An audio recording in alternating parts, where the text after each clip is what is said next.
Ready? You think it's true that he's a bootlegger? We're gonna find out.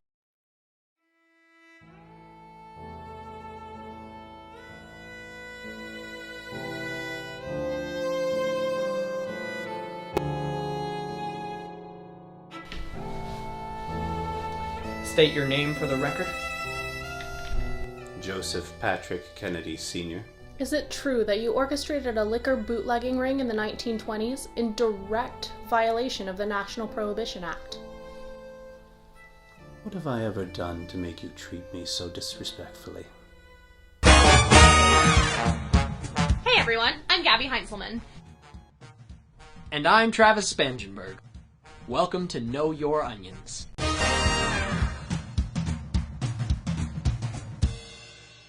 What kind of man was Joseph P. Kennedy Sr.? By the time his son John ran for and won the presidency, the Kennedys were already a very wealthy American family. Rumors have swirled for years that this wealth was first amassed by Joe during Prohibition as the head of his own underworld empire. It's a dramatic story of the seedy origins of America's most popular political family. But how much truth is there to it? To investigate the rumor, let's take a look at what folks believe and where those beliefs come from. The story goes that Joe, the son of a Boston saloon keeper, took the family business underground at the start of Prohibition, selling illegal liquor and making millions throughout the Roaring '20s. Now, these are bold accusations, so we need to take a long look at where they come from. I'm warning you, this could get ugly. What's the name Joe Kennedy mean to you? Kennedy? Well, his boy Bobby came after me down in Hot Springs. You think he'd have more respect seeing as I sold his old man's liquor down at the Cotton Club in Harlem? You sold Joe Kennedy's liquor? Yeah, that's what I said. Don't you hear right?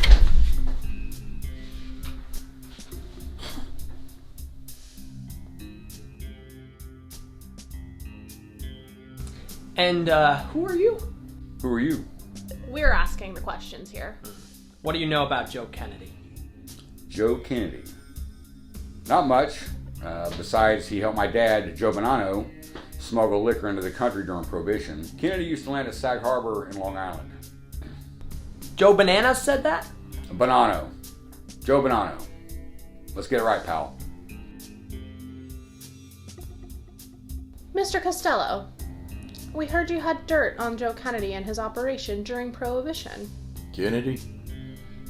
Oh, I made him rich back then. Can you tell me how? Yeah,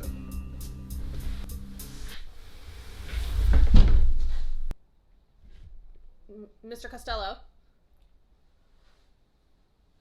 Open and shut case, right? Not quite. Not only do these crime lords love to mouth off, but their recollection for decades-old events aren't exactly pristine. The only one with first-hand knowledge to actually say anything was Frank Costello, and he died before he could offer any specifics. Plus, there's one big detail they all seem to have missed. Is it possible that there was another guy named Joseph Kennedy that you worked with? Another Joe Kennedy? Don't ask me. I wasn't born yet. Not likely.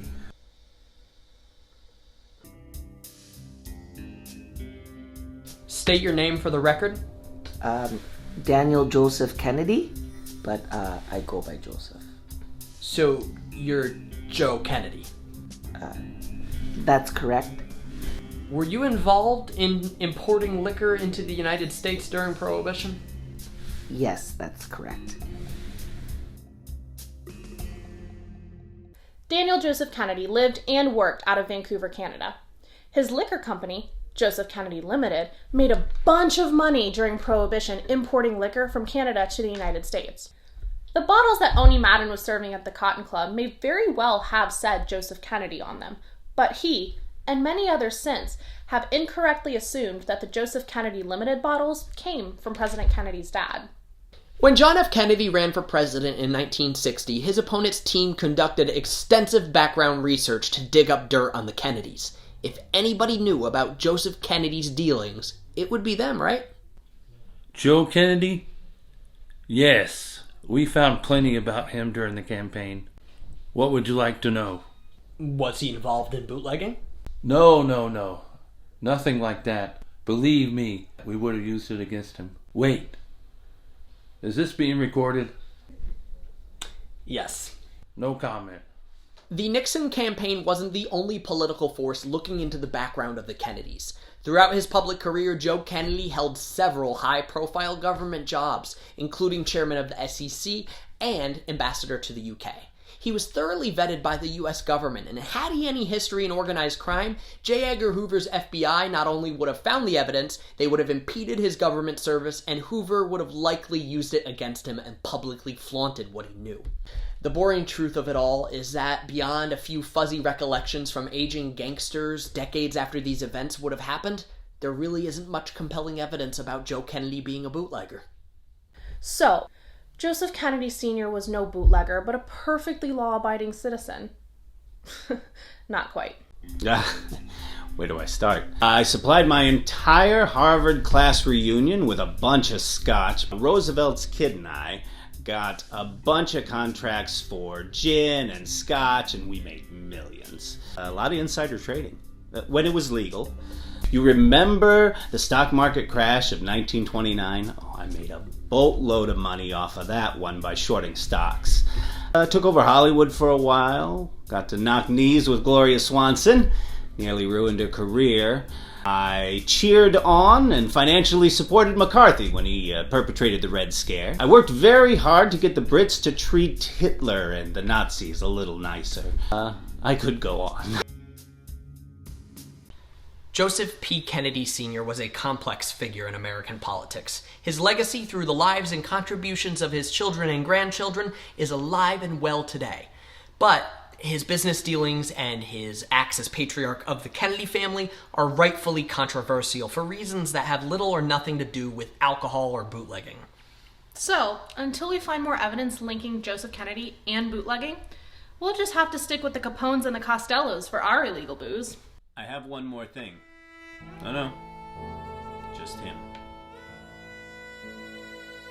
I have a business proposition.